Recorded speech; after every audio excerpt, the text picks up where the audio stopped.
Each day, our personal privacy is compromised as a result of the convenience of technology.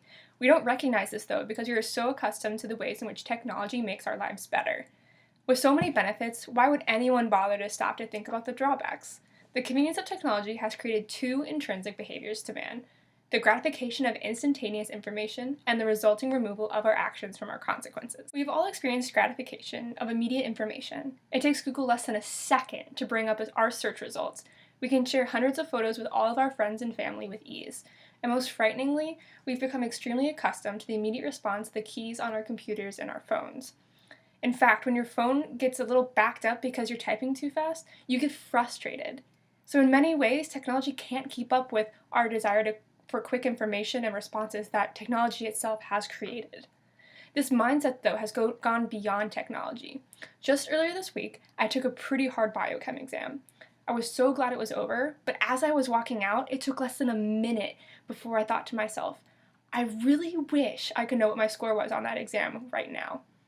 As students, many of us feel this frustration of non-instantaneous information, whether we're conscious of it or not, but it is surely perpetuated beyond technology. As a result of the instantaneous nature of technology and the internet, we've grown accustomed to acting without thinking. One of the more extreme cases is that of revenge porn, posting naked photos on the internet without the subject's consent. This often occurs after the end of a relationship, as it did for Anne-Marie Chiarani.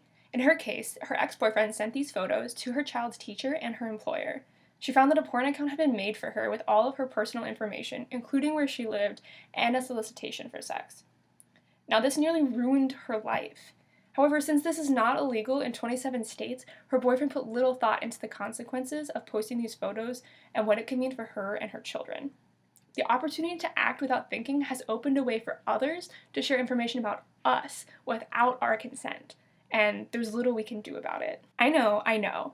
You're probably thinking, I don't do that, and that's what I used to think too. While we may not all post revenge porn when we're broken up with, most of us don't contemplate whether to like someone's post or not. We just do it. As you sit on public transportation, you can watch people scrolling through Instagram, liking photo after photo with no hesitation, and that's certainly a form of acting without thinking. But take this into consideration. Every time you use the internet, your phone, or an app on your phone, you are agreeing to terms and conditions. But let's be honest, who actually reads those, right? Well, I asked a few students around campus if they ever read the terms and conditions, and this is what they had to say. No. I do not. No. No. No. Nobody does it. I don't have that kind of time. They're so long. It's a long-winded legal document, and I won't be able to use whatever I'm using if I don't say yes, so I've already sold my soul to Google. Well, technically, Google does not own anyone's soul yet. GameStation actually put in their terms for one day that placing an order on the site gave them the right to your soul, and 7,000 people still agreed. While this was a joke, it really makes you think about whether there are more serious things out there. At this point, no one is expecting you to read the terms and conditions, and some companies even purposely tried to make them look daunting. If you read everything you agreed to, it would take you 180 hours every year. And as a result, on average, consumers lose $250 billion every year to things hidden in fine print. With most terms and conditions, you're agreeing to allow use of your personal data, allowing the company to change the terms at any time, and share your information with third parties. Google, Apple, and Facebook all claim that they collect personal data for a better user experience, including tailored ads. There's actually something called the ad network ecosystem, which shows how advertising companies interact. While this may be business to some people, your preferences and surely some of your personal information is being sent on to ensure a better user experience.